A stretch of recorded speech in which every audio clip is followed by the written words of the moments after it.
আমাদের লালন মেলা যে অস্বীকার করুক, এটা অস্বীকার করার কিচ্ছু নাই স্যার। এই মেলা হয়, আমরা দেখি, আমরা 11তম দেখছি এবং বিভিন্ন সময় দেখতেছি স্যার।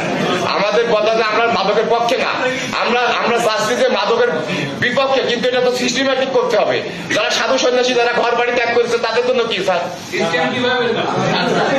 স্যার তাদের তো আমরা তো সংশোধন করবো, তারা আমাদের ইসলামের পথে দাঁত দেবো, শান্তির পথে দাঁত দেবো। আপনার নাম কি? স্যার আমার নাম মুস্তাফিজুর রহমান। মুস্তাফিজুর রহমান। জি স্যার।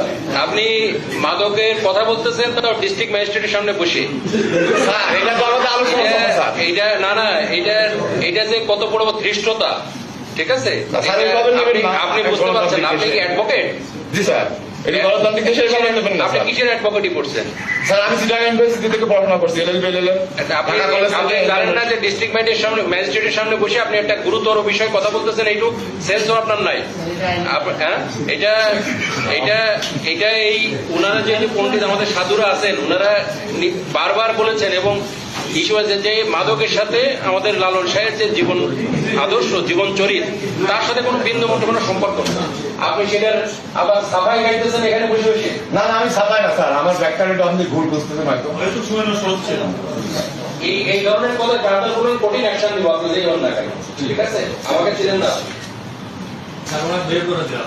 না না, এই যাবেন।